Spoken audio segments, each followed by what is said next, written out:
जय माता दी।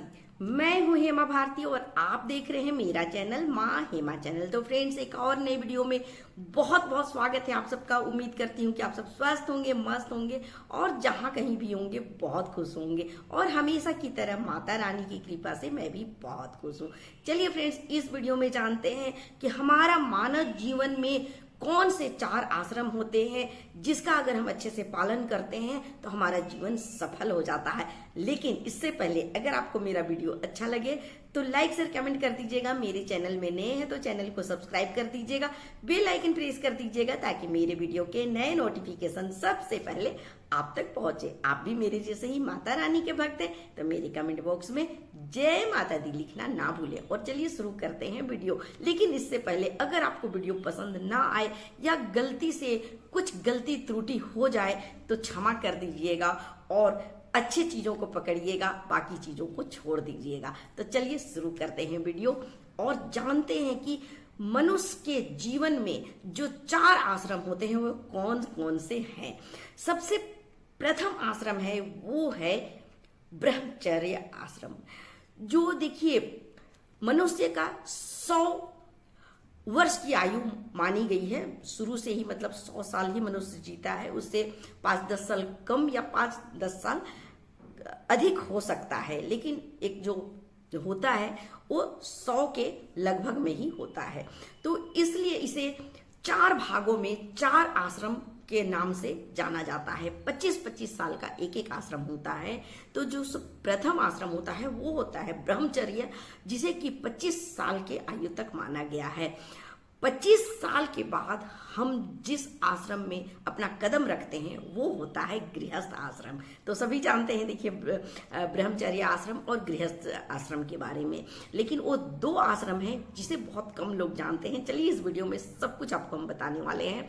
लेकिन जो ब्रह्मचर्य आश्रम है ये नाम से ही परिभाषित हो रहा है कि ये इसमें ब्रह्मचर्य रहा जाता है। लेकिन आज के कलयुग में कौन कैसे बिता रहा है ये किसी से छुपा नहीं है। देखिए इस बात को यहाँ रखना इसलिए जरूरी होता है क्योंकि हमसे कहीं ना कहीं गलती होता है, गलतियां हम कर रहे हैं, इसलिए हमारा जीवन भी जो जीवन का हमारा जो समय है वो व्यस्त हो जाता है। हम परेशान रहते हैं, तकलीफ में रहते हैं और सोचते हैं कि आखिर और लोग के जैसा हम सुखी क्यों नहीं है। कलयुग में तो ऐसा बहुत कम लोग ही मतलब सुखी रहते हैं। अधिकतर लोग परेशान, चिड़चिड़े और तकलीफ में ही रहते हैं। दिखावा बहुत है, दिखावे में तो सब प्रसन्न ही दिखेंगे, लेकिन जब उनसे मिलेंगे और एकांत में बातें करेंगे तो पता चलेगा हर व्यक्ति यहाँ पर दुखी है। तो दुख का सबसे बड़ा कारण यही है कि जो ये 4 आश्रम है इसका हम पालन अच्छे से नहीं करते हैं। जब ब्रह्मचर्य है हमारा 25 वर्ष की आयु तक हमें ब्रह्मचर्य रहना है, लेकिन कौन सा ऐसा व्यक्ति है जो ब्रह्मचर्य में रहता है। बहुत अब स्थिति खराब होने लगी है। ब्रह्मचर्य में लोग कहने को तो आजकल रिलेशनशिप में लोग रहते हैं, विवाह नहीं करते हैं, लेकिन छोटे छोटे बच्चे ही अपने ब्रह्मचर्य को त्याग रहे हैं। ये कलयुग का ये सब प्रकोप है। लेकिन अच्छे से अगर हम चारों आश्रम में चलते हैं तो हम सत्युग में कदम रख सकते हैं और हमारा जीवन सफल हो सकता है। चलिए अब जानते हैं दूसरा गृहस्थ आश्रम के बारे में।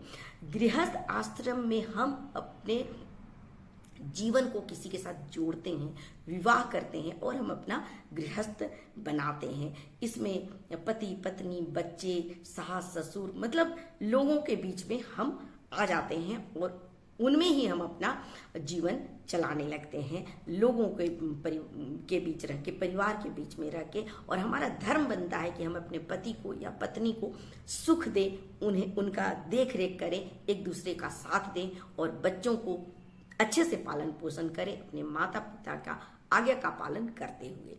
ये होता है गृहस्थ जीवन। लेकिन जैसे ही 50 साल की आयु समाप्त होती है, मतलब कि आपके बच्चे के बच्चे भी जब हो जाते हैं, आप दादा दादी, नाना नानी बन जाते हैं, तो आपका यहाँ से गृहस्थ जीवन होता है समाप्त और एक नया आश्रम शुरू होता है, वो है वानप्रस्थ आश्रम। तो ये वानप्रस्थ आश्रम क्या है ये जानेंगे इस वीडियो में। जब हम गृहस्थ आश्रम का समय बिता लेते हैं उसके बाद हमें वानप्रस्थ आश्रम में कदम रख देना चाहिए। लेकिन अधिकतर मनुष्य क्या करते हैं कि हम अपने गृहस्थ को त्याग ही नहीं पाते हैं। गृहस्थ में इतना जोर का हम जुड़ जाते हैं ना कि इसे त्यागना बहुत मुश्किल होता है। मतलब इसमें क्या करना चाहिए कि हम अपना जितना भी जिम्मेवारी है, जो कुछ भी है, घर संसार सब कुछ परिवार को दे देना चाहिए जिम्मेवारियां, और सब कुछ त्याग करके हमें एकांत में 51 से हमारा वन का शुरुआत हो जाता है आश्रम, जिसमें कि हमको एकांतवास ले लेना चाहिए। परिवार को, अपने बच्चों को जिम्मेवारियां दे करके हमें परिवार से अलग हट जाना चाहिए और बच्चों को हमें खुल करके जीने देना चाहिए। पर क्या करते हैं आज के दौर में कि हम 50 के होने के बाद भी अपने गृहस्थ को छोड़ ही नहीं पाते हैं। अपने बेटा, अपने बहू, अपनी बेटी, अपने दामाद और ना जाने कितने ही परिवार के रिलेशन को हम संभालते चलते हैं। हम अपना जिम्मेवारी को छोड़ना ही नहीं चाहते, अपने गृहस्थ को छोड़ना ही नहीं चाहते हैं। वही प्रपंच में हम लगे रहते हैं। बहू ने क्या दिया, बहू ने क्या किया, बहू कैसे रहती है, बेटा क्या करता है, बेटा हमें नहीं पूछता है, हमारे पोता पोती ऐसे हैं, ये कर रहा, वो कर रहा। मतलब यही सब प्रपंच में अड़ोस पड़ोस रिश्तेदारी में ही लगे रहते हैं। हमें इन सब से बचना चाहिए और सारे जिम्मेवारी को बच्चों को दे करके, पोता पोती नाती नतनी का मुंह देखने के बाद हमें इन सब का त्याग करके एकांतवास में चले जाना चाहिए।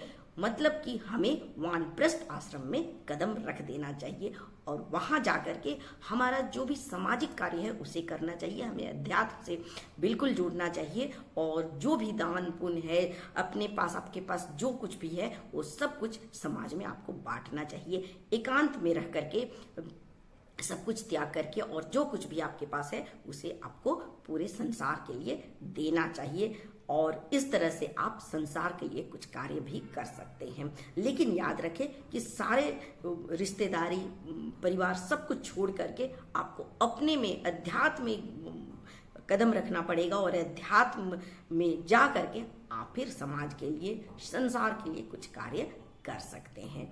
ये हो गया वानप्रस्थ आश्रम। और सबसे अंतिम है जो 75 साल के बाद होता है, वो है जीवन के अंतिम जो समय है 25 साल का, 100 के लगभग का समय, उसमें हमें संन्यास आश्रम में कदम रखना चाहिए। संन्यास आश्रम हमें ले लेना चाहिए। मतलब कि जितना भी इच्छाएं हैं, जो कुछ भी है, सबका हमें त्याग कर देना चाहिए। सब कुछ से अलग हो जाना चाहिए और अपने आप को सिर्फ और सिर्फ परमात्मा से, भगवान से जोड़ देना चाहिए। हर एक सेकेंड, हर एक पल जो है 75 के बाद हमें अपने भगवान को ही देना चाहिए। ऐसे तो पूरा जीवन, हमारा जो मनुष्य जीवन है, पूरा जीवन ही हमें भगवान में लगा देना चाहिए। लेकिन हम जब जन्म लिए हैं तो गृहस्थ आश्रम में भी जाते हैं, तो इस तरह से हमें गृहस्थ आश्रम के भी जो कुछ भी हमारे जिम्मेवारियां हैं उसे निभाना चाहिए, क्योंकि इस संसार को चलाने के लिए गृहस्थ आश्रम भी बहुत जरूरी है। तो हमें गृहस्थ में भी कदम रखना चाहिए। शुरू में हमें शिक्षा दीक्षा लेना चाहिए, ब्रह्मचर्य में रहना चाहिए, फिर गृहस्थ में जाकर के संसार को आगे बढ़ाने के लिए कुछ कार्य करना चाहिए और उसके बाद फिर संसार को कुछ देना चाहिए और फिर बाद में सबसे अंतिम अवस्था है, सबसे अंतिम जो आश्रम है संन्यास आश्रम, उसमें हमें सब कुछ त्याग करके अपने आप को परमात्मा से जोड़ देना चाहिए, भगवान से, ईश्वर से अपने आप को जोड़ देना चाहिए।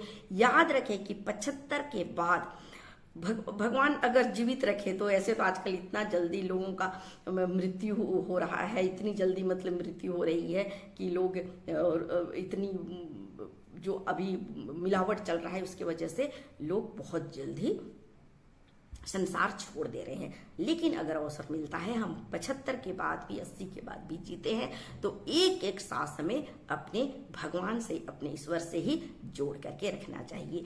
और जो आपका 50 से 75 का समय है, उसमें भी आपको अध्यात्म से जोड़ना चाहिए। बिल्कुल परिवार, संसार को छोड़ देना चाहिए, त्याग देना चाहिए और हमें संसार के लिए कुछ कार्य करना चाहिए और अपने आप को बिल्कुल अलग रखें संसार से, तभी आप कुछ संसार के लिए कार्य कर पाएंगे। तो ये थे 4 अवस्थाएं मनुष्य जीवन का, जो मैं आपको बता दी हूं। उम्मीद है कि अगर आप ये चारों आश्रम में अच्छे से अपना योगदान देते हैं तो आपका जीवन जो है वो जरूर सफल होगा और आप कलयुग से सतयुग को पा सकेंगे। तो सतयुग में जाने का बहुत ही अच्छा तरीका मैं आपको बता दी हूँ। उम्मीद है कि ये वीडियो भी बहुत अच्छा लगा होगा। ऐसे ही वीडियो देखने के लिए, जानने के लिए मेरा वीडियो देखते रहें। अगले वीडियो में नए विषय के साथ फिर मिलती हूँ, तब तक के लिए मुझे आज्ञा दीजिए। जय माता दी।